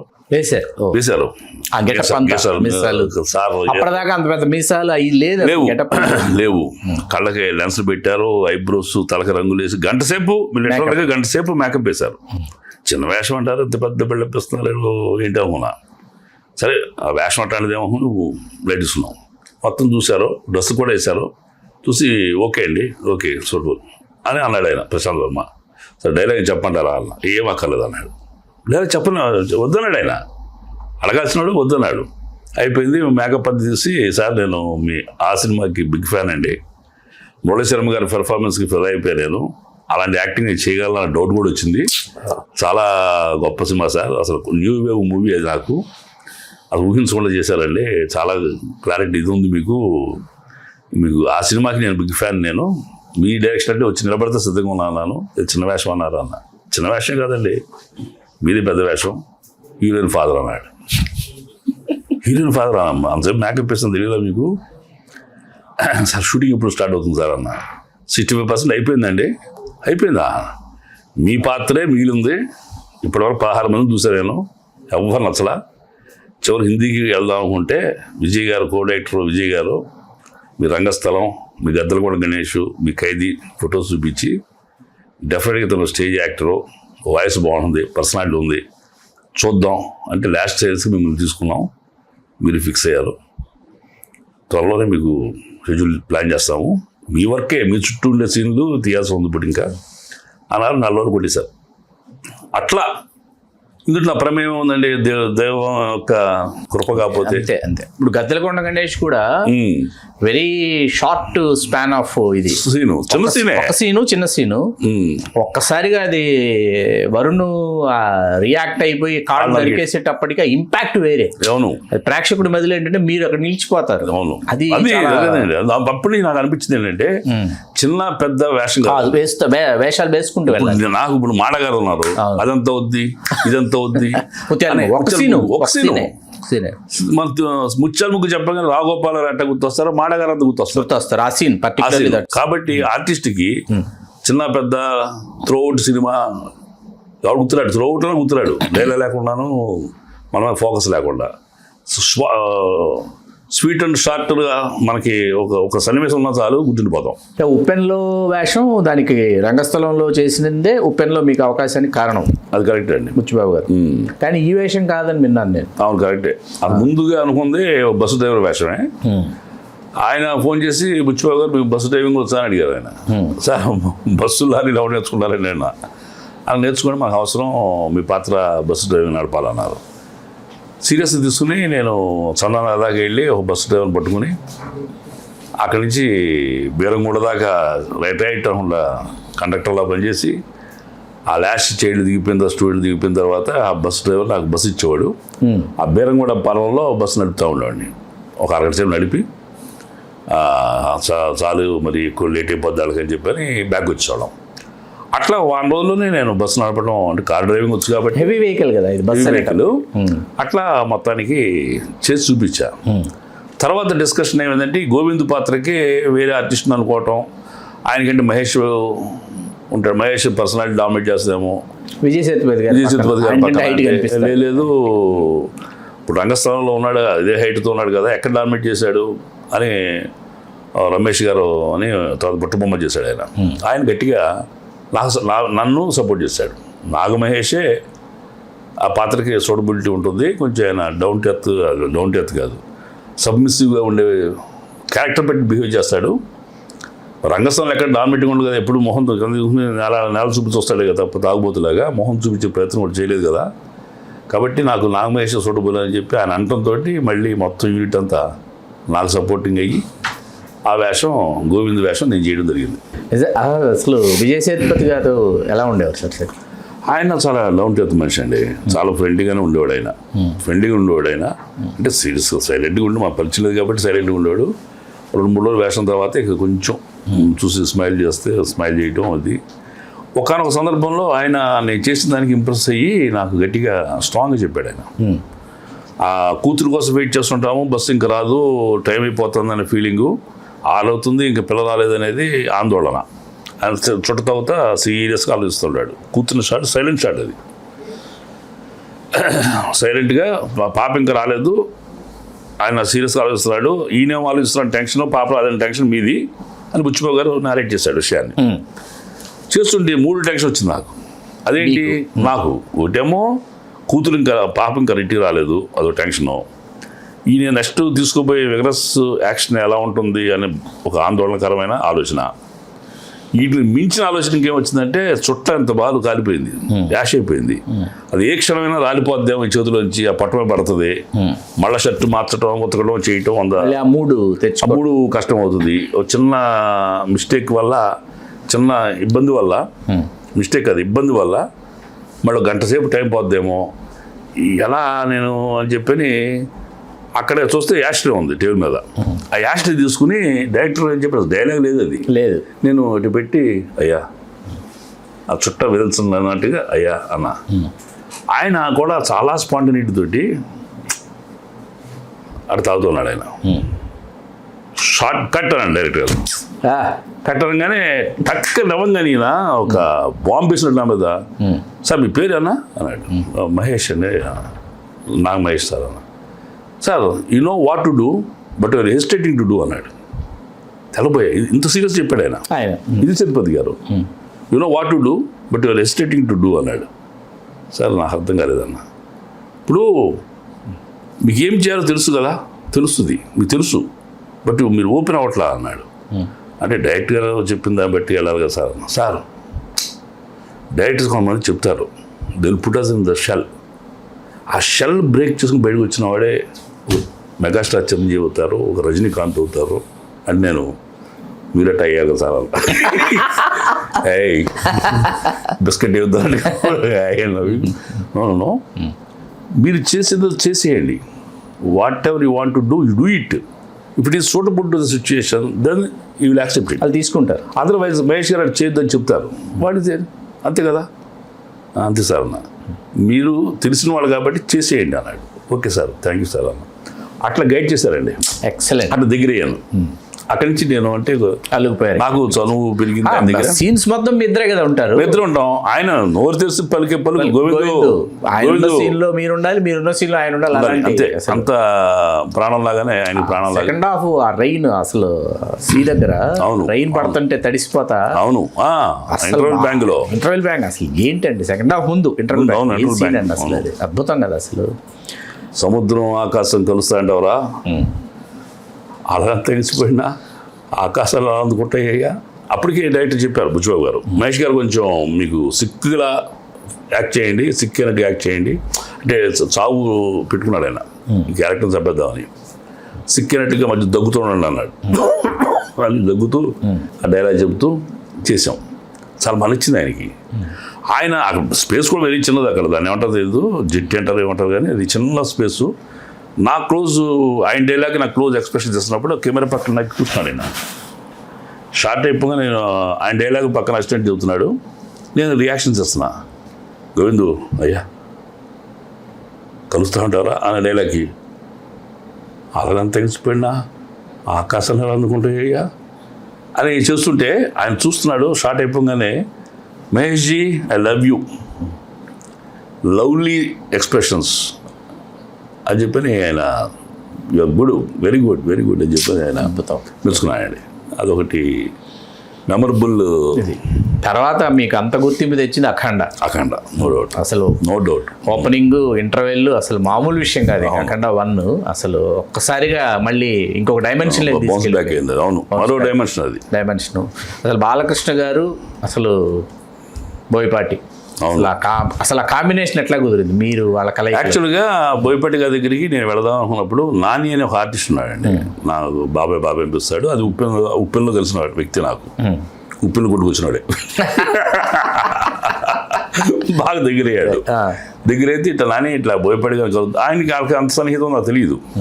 బోయపాటి గారు ఆఫీస్ ఎక్కడో తెలియట్లేదయ్యా, కలవాలనుకుంటున్నానంటే బాబాయ్ నువ్వు వెళ్ళమాక అని తీసుకెళ్తా అని దగ్గర తీసుకెళ్ళి బోయపాటి గారు పరిచయం చేసి నా గురించి చెప్పాల్సింది చెప్పేశాడు. అవన్నీ ఎందుకు నేను కట్ చేస్తున్నా అనలా. నేను రైటర్ అండి, అదండి, ప్రజారాజ్యం పార్టీలో యాక్టివ్ తిరిగేవాడు అని కూడా చెప్పేశాడు. ఆయన వింటున్న ఆయన మైండ్లో క్యారెక్టర్ కనిపిస్తుంది ఏదో నా మొహంలో. టక్కన వేసి బోయపాటి గారు అక్కడే కూర్చోండి అని ఫోటో ఇస్తున్నాడు ఆయన. అమ్మయ్య ఏదో వేషం దీంట్లో వస్తుంది మనకి, డైరెక్టర్ నచ్చాం మనం అని ఉన్నాం. కట్ చేస్తే ఈ వేషం అది బ్రహ్మాండంగా మైలేజ్ వచ్చింది. అద్భుతమైన వేషంగా మారింది. ఫస్ట్ డే నుంచి కూడా ఆయనకి ఇంప్రెషన్లు పడ్డాను ఆయనకి. అంటే ఆయన బోయపాటి గారు నా మాడ్యులేషన్ ఆయన చెప్పారు. అది జేపీ గారు మాడ్యులేషన్ లాగా ఆయన చెప్పారు. అది చెప్తే సార్ నాకు తెలియక చేతకాక ఆయన ఇమిటేట్ చేస్తాను అనుకుంటారేమో, నేను నాకు తెలిసింది చెప్తాను, తప్పుడుండే కొంచెం సర్దిద్దండి సార్ అన్న. చెప్పండి అన్నారు. నేను సార్ న్యాచురల్గా మెసేజ్ సార్ చేసుకుంటా పనుడితోటి, ఏమిరా పనులకు రా అన్నామంటే అన్న సూపర్ అండి చాలా న్యాచురల్గా ఉంది, ఇదే కానిద్దాం అన్నారు. అట్లా ఫస్ట్ డేనే ఆయనకి ఇంప్రెషన్. రాయలసీమ యాక్సెంట్. ఆయన కొంచెం ఏమిరా అని జేపీ గారు కొంచెం లాగుతారు కొంచెం లాగుతారు. నేను కొంచెం న్యాచురల్గా ఏమిరా పనులకు రా అన్నామంటే ఇట్లా అప్ అండ్ డౌన్స్ తెలుసుకుంటూనే ఆ ఫ్లోలో కొంచెం త్రో చేయటంలో కొంచెం చిన్న మార్పిచ్చాను. అది డైరెక్ట్గా బాగా నచ్చింది. తర్వాత సీన్స్ జరుగుతున్న కొద్దీ నా మీద ఆయనకి అభిమానం పెరిగింది. అద్భుతంగా అది తీశారు, చాలా బాగా తీశారు, అద్భుతంగా తీశారు, చాలా బాగా తీశారు. నా అదృష్టం కొద్ది ఏంటంటే ఫస్ట్ డే నా డెత్ తీశారు. అంటే కారులోంచి దిగి రావడం తీశారు ముందు ఫస్ట్ డే. రెండో షూట్ అది డెత్ సీను. ఫస్ట్ డే నేను చనిపోయే వరకు నన్ను నరకడం వరకు ఫస్ట్ డే షూటింగ్ అయిపోయింది. ఎప్పుడైతే ఆయన నెక్స్ట్ డే మార్నింగ్ మళ్ళీ కూర్చోబెట్టారు, ప్రెగ్నెంట్ చేసుకోవాలి ఉంది, నేను కూర్చున్నాను. ఆ గ్లాస్ అద్దాలు పగలి కొట్టే సీను, ఆ డోర్ తంతే డోర్ ఇలా అవతల తీసే సీను, ఈ ఇంపాక్ట్ సీన్స్ ఇస్తున్నారు. ఆయన ఆపోటే ఆ పక్కన నుంచి కారులో విండో నుంచి మన చెప్తున్నారు, మహేష్ గారు రాత్రి ఇంటికి వెళ్తే మళ్ళీ చూస్తారండి మీ సీను, అద్భుతంగా వచ్చింది. ఇప్పటి వరకు ఇండస్ట్రీ మీకు అవసరం, మన సినిమాతో ఇండస్ట్రీకి మీరు అవసరం అవుతారు, అద్భుతం, రాసి పెట్టుకోండి అన్నాడు. సార్ మీకు రుణపడి ఉన్నానన్న. లేదండి చాలా బాగా వచ్చింది. అది ఎండ్ బాగా వచ్చేసరికి టేక్ ఆఫ్ కూడా అంత బాగా ఎమోషన్ తీద్దామని. అయితే ఒక సపోర్టింగ్ చిన్న యాక్టర్కి నేను డోర్ తంతే డోర్ ఇల్లు అంత పడతాం ఏంటంటే ఒక హీరోలాగా. అంతేగా ఎలివేషన్, హీరో ఎలివేషన్ అది మరి. అసలు పైగా సినిమా చూస్తున్న సేపు కూడా అక్కడ రెండో అఖండ ఒక ఉన్నాడు, అది వచ్చి కాపాడుతాడు ఆలోచన జనం లేదండి. అంత ఎమోషనల్గా ఈ సీన్లో ఇన్వాల్వ్ అయిపోయారు. అసలు ఆ సీన్ వచ్చేసరికి గూస్ బంప్ సీన్ అది. అట్లా నాకు గొప్ప పేరు వచ్చింది. అసలు ఇంటర్వెల్కి ప్రసాద్లో చూసా, ఐమాక్స్లో ఓపెనింగ్ డే.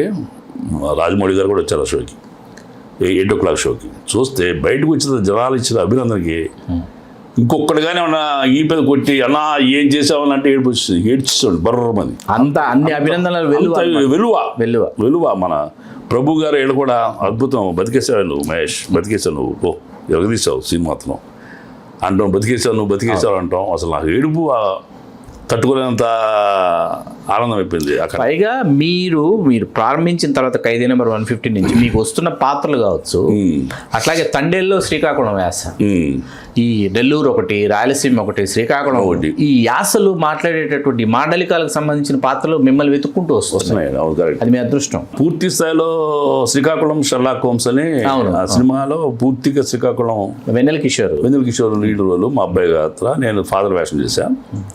అది శ్రీకాకుళం టోటల్గా బాగా దగ్గర తీసుకెళ్ళింది అది యాస.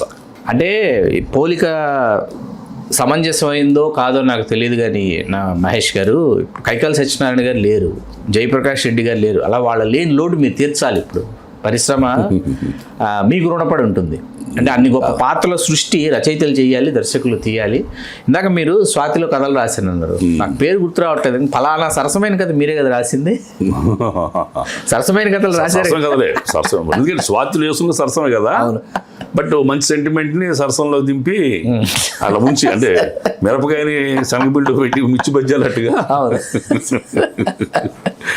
ఆ సరసంలో ముంచి వేయటం చేత మంచి మంచి కథలు, అంటే కొంచెం సెన్సిబుల్ స్టోరీసే. ఆయన మంచి రెమ్యూనరేషన్ ఇచ్చేవాడు ఆ రోజుల్లో. పర్వాలేదు, షార్ట్ స్టోరీ రైటర్స్కి ఆ రోజుల్లో చాలా మంచి. అయితే ముందు రెమ్యూనరేషన్ అంతకంటే కూడా అంటే 25 లక్షల సర్క్యులేషన్ స్వాతిలో ఒకే ఒక కథ ఎంత ఫిల్టర్ వేస్తే ఆ కథను సెలెక్ట్ చేసుకుంటారు వాళ్ళు. అలా 16 కథలు వచ్చినాయి.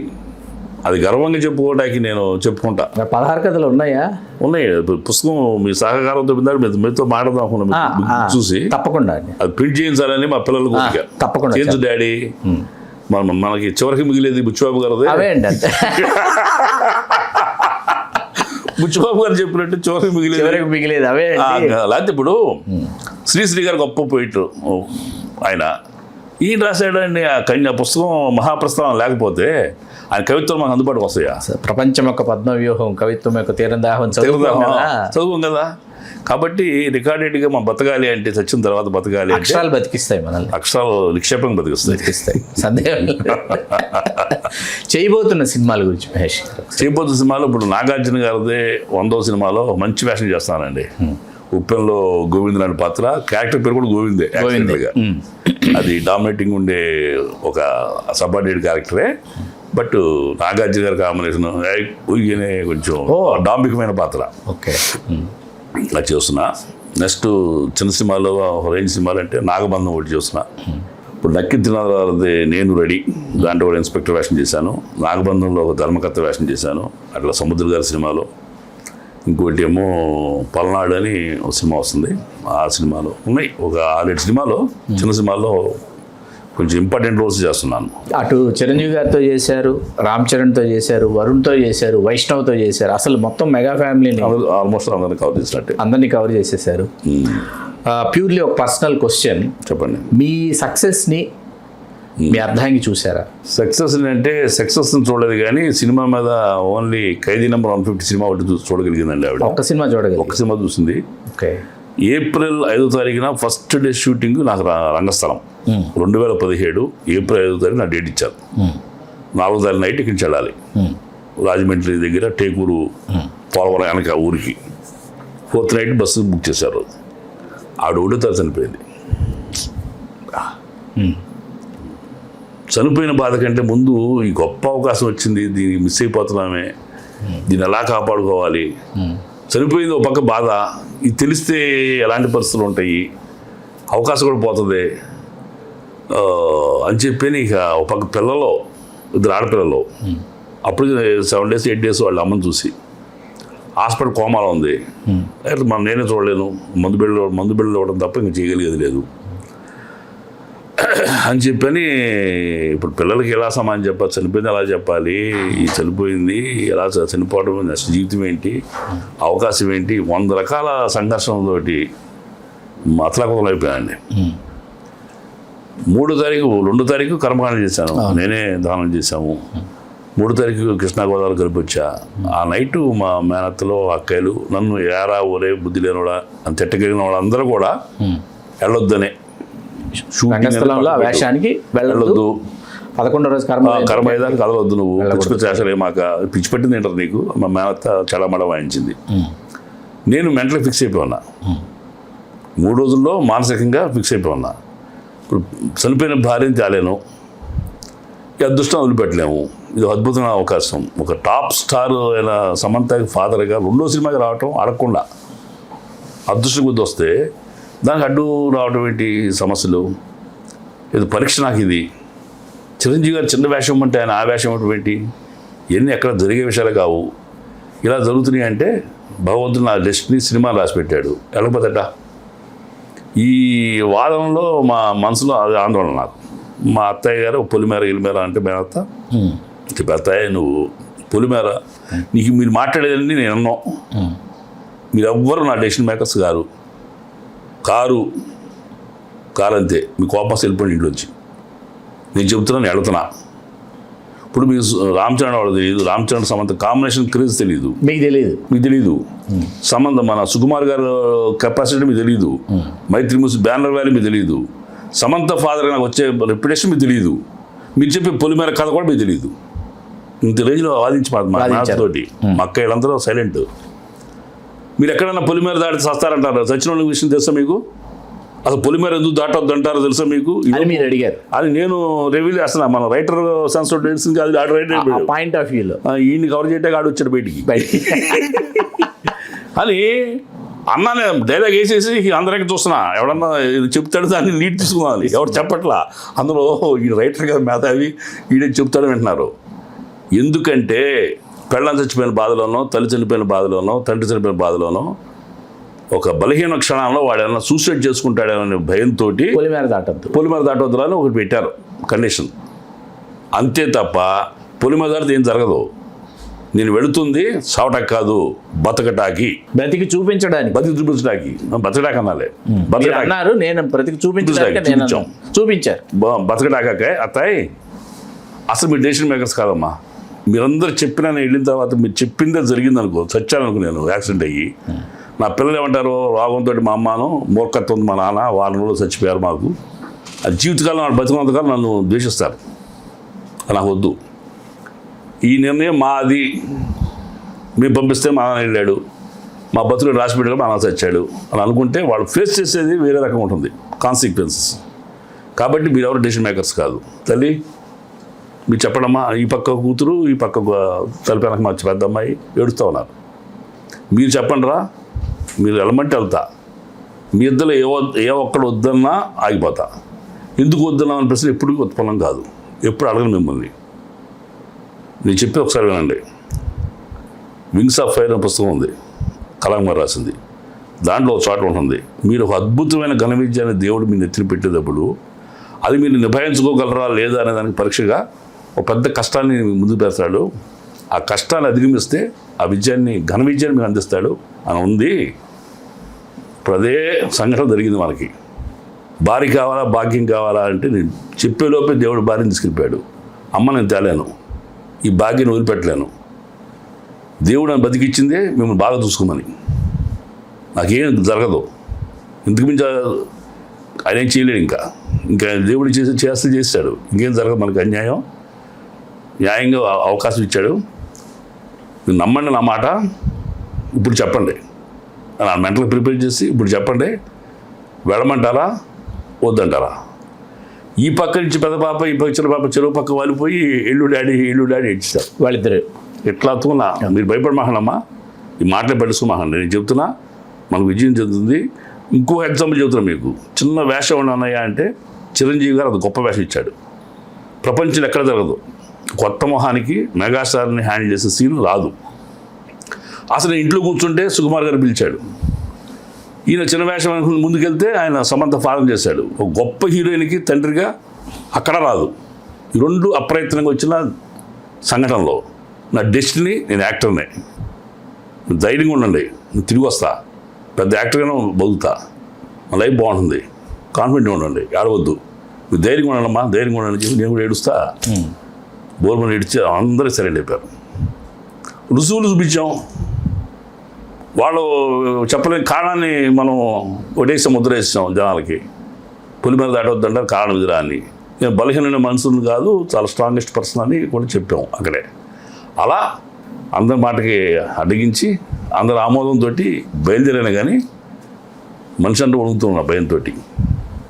మీరు మనకి సెంటిమెంట్ కొత్త కదా, భయపడుతున్నారు మీరు. భయపడ్డా దారి పొడుగు ఏడిపే. ఇట్లా జరిగింది ఏంటి, ఈ రకమైన అదృష్టం ఏంటి, ఆ రకం దురదృష్టం ఏంటి, రెండు బ్యాలెన్స్డ్ నిలబడినట్టు ఏం జరగబోతుంది, నేను మూర్ఖంగా చేస్తున్నాను, నా పిల్లలు అయిపోతారు, నేనే లేకపోతే రేపు నా పిల్లల పరిస్థితి ఏంటి, ఈ రకమైన ఆందోళన అసలు నిద్రపోలే. నేను ఈ 10 గంటల బయలుదేరినా, పొద్దున్న మేలుకున్నాం, షార్ట్కి వెళ్ళాను, షార్ట్ చేశాను. ఫస్ట్ డేనే సమంత ఆయన పరిచయం చేశారు, సుకుమార్ గారు, శ్యామ్ ఈజ్ ఫాదర్ అని చెప్పి పరిచయం చేశాడు నన్ను. చేసాము, ఎంత చక్కగా ఉన్నావే సాంగు, రామచంద్ర గారు మూమెంట్స్ అయింది, తీశారు. అంటే 5 days ఆ దుఃఖాన్ని దిగమింగి ఎవ్వరు తెలియనివ్వకుండా, అంత దగ్గరికి వెళ్ళిన చిరంజీవి గారు కూడా తెలియనివ్వకుండా, ఇంకా మీలాంటి వాళ్ళు తెలిస్తే ఆయన తెలుస్తుందేమో అని తెలుస్తుంది, మీలాంటి వాళ్ళు చెప్పకుండా అవును, అంత స్వామినాయుడు గారు పరిచయం, మీరు పరిచయం, ఎవరికి తెలియదు, నిజంగా ఎవరు తెలియదు. అంత సీక్రసీగా నేను ఒక దొంగతనం చేయగలిగిన వాళ్ళగా, దోపిడీ చేయగలిగిన వాళ్ళగా షూటింగ్ వెళ్ళా. నా జీవితం అత్యంత సంతోషకరమైంది, విషాదంతో కూడింది రంగస్థలమే. అవును. సినిమా తర్వాత థియేటర్లో మీ అమ్మాయిలతో కలిసి చూసారా మీరు? మా పిల్లలు విడిగా చూస్తున్నట్టున్నాం, అమ్మాయిలతో కలిసి చూడలేదు కానీ బట్ విడిగా చూసాము. వాళ్ళు విడిగా, నేను విడిగా చూసాము. నేను వచ్చిన మార్నింగ్ షో వెళ్తా కదా, వాళ్ళ తర్వాత ఫ్రెండ్స్ తోటి వెళ్ళారు, వాళ్ళు తిల్లైపోయారు. చాలా గొప్పగా గౌరవం పెరిగింది, ఆ సినిమా కూడా నిలబెట్టింది అన్న. మహేష్ గారు, దీని కొనసాగింపు అని అనుకోకపోతే ఒకసారి తిరిగి చూసుకుంటే ఈ విజయాలన్నీ చూడటానికి అర్థం లేదనే బాధ మిమ్మల్ని ఎప్పుడు సార్ అది ఉంటుంది. ప్రతి ఒక్క ప్రశంస వెనక చిన్న బాధ అటాగా ఫలాలు వస్తుంది. ఎలా జరిగింది? ఆవిడకి షుగర్ బాగా పెరిగిపోయిందండి sir, sugar and BP raise అయింది. ఆ రోజు నేను చిన్న ప్రయత్నం మీద నిజామాబాద్ దాకా వెళ్ళాను, నేను వర్క్ మీద. తిరిగి వచ్చరికి ఆవిడ కొంచెం బాగా ఆ రోజు ఎండలో బయటికి వెళ్ళింది. అది కూడా వాళ్ళ ఫ్రెండ్ శారీ కొంటానంటే తీసుకెళ్ళింది ఈవిని. ఆ శారీ షాప్లోనే నీరసం అయిపోయిందంట. చాలాసేపు రెస్ట్ తీసుకుంటే కానీ, కూల్ డ్రింక్ ఏదిస్తే కానీ మామూలు మనిషి కాల. ఆ రాత్రి ఇక ఉన్నాము, పొద్దున్నే నేను నిమ్స్లో తీస్తే వాళ్ళు బ్రెయిన్ ఇచ్చామన్నారు. ఎంఆర్సీ అంటారు కదా, ఎంఆర్ఐ. నాకు అసలు మెడికల్ అది చేయించినప్పుడు కొంచెం లైట్ క్రాక్ అయితే ఉంది లోపల ఏదని అన్నారు. నడుచుకుంటూ వెళ్ళింది, మాట్లాడుతూ వెళ్ళింది. పెద్ద హాస్పిటల్లో ఇది అవుతుందని నేను అసలు ఊహేయలేదు నాకు. నా టెన్షన్ అంతా ఏంటంటే April 5th నాటికి డెలివరీ డిశ్చార్జ్ చేస్తే బెటర్ కదా, డిశ్చార్జ్ చేస్తే ఎవరిని ఉంచాలి ఇంట్లో అని ఆలోచిస్తున్నా. ఈ ఆలోచనే బామ్మద్దని పిలుద్దాం బంధం నుంచి, ఈ ఆలోచన తప్ప ఈవిడికి ఏదో అయిపోద్ది, నా జీవితం ఒకసారి ఉల్టా పల్టా అవుతుంది అనే విషయం లేదండి. ఇప్పుడు గుర్తొస్తున్నది, మంచి సినిమా నేను చేసి మంచి ప్రశంసలు. ఇప్పుడు మనశంకర ప్రసాద్ గారు చాలా వచ్చినాయి ప్రశంస నాకు నిజంగా. అవన్నీ చెప్పుకోవడానికి ఎవరుంటారు? మా పిల్లలు చూపిస్తే 2వ సారి చూపిస్తే బోలు డాడీ చూసాంగా అంటది. పెద్ద అమ్మాయి యూకేలో ఉంది, లండన్లో ఉంది. నేను పంపిస్తే డాడీ నన్ను స్పాయిల్స్ ఏదో దాన్ని అడేదాన్ని, don't send me the spoils అంది. ముందుగా పంపించినాము, చూస్తాను నువ్వు ఓకే, ఆడు పంపించింది, ఈడు పంపించింది, నాకు పంపిస్తుంది ఇది అన్నట్టుగా. ఓకే అమ్మా అన్న. చింత చెప్పాక, నీ సీన్ చెప్పాక అట్లాగే ఉప్పిన మొత్తం చెప్పేసా ముందు మాకు పెళ్ళాం అన్నట్టుగా. భార్య అందండి, ఆవిడకి చూడాలని తిల్లు ఉన్నా, చేయాలని ఉన్నా మనం చెప్పే మాట వింటది, మన ఆనందం కోసం వింటది, తనకి ఇష్టం లేకపోయినా వింటది. అది నేను స్పష్టంగా గ్రహించాను. అది భార్య క్యారెక్టర్, భార్య ఆ స్థానం ఆవిడదే, అంతే. మహేష్ గారు, మరిన్ని అత్యుత్తమమైన పాత్రలు మిమ్మల్ని వరించి రావాలని, వాటిని మీరు ఎంతో సమర్థవంతంగా పోషిస్తారు మాకు తెలుసు, ప్రేక్షకులకు తెలుసు. అవి పోషించి మరింత కీర్తిని గడించాలని మనస్ఫూర్తిగా కోరుకుంటూ, బోయపాటి శ్రీను గారు అన్నట్టు అఖండాల సన్నివేశం పూర్తయిన తర్వాత ఆయన ఆ రోజు రాత్రి చూసిన తర్వాత మరుసటి రోజు మీతో అన్నారే, ఇవాళ నుంచి ఇండస్ట్రీ మీకు అవసరం, రేపటి నుంచి ఇండస్ట్రీకి మీరు అవసరం అని. అట్లా ఇండస్ట్రీకి మీరు అవసరం, అటువంటి గొప్ప పాత్రల సృష్టి జరగాలి, మీరు కొనసాగించాలని మనస్ఫూర్తిగా మరొకమారు కోరుకుంటూ మీకు నా హృదయపూర్వక ధన్యవాదాలు సార్. మీ యొక్క ఆశీస్సులు ఫలించాలని భగవంతుడు ప్రార్థిస్తున్నా. మీ అందరి హృదయంలో ఇలాగే కలకాలం నిలవాలని మనస్ఫూర్తిగా కోరుకున్నా. ఈ సందర్భంగా నాకు ఈ సినీ జీవితాన్ని ప్రసాదించిన మెగాస్టార్ చిరంజీవి గారికి పాదాలకు నమస్కరించి నా యొక్క కృతజ్ఞతలు తెలియజేస్తున్నా. అన్నయ్య, you are my god. Thank you. Hello, Telugu Rajyam channel చూస్తున్నారా? సామాజిక, రాజకీయ, జీవన చిత్రణే తెలుగు రాజ్యం. అతిశయోక్తులు, అసత్యాలు ఉండవు. రాజకీయ కోణం కాదు, ప్రజా కోణమే కొలబద్ద. తెలుగు రాజ్యం వీక్షణ మీ ఉత్తమ అభిరుచికి నిదర్శనం.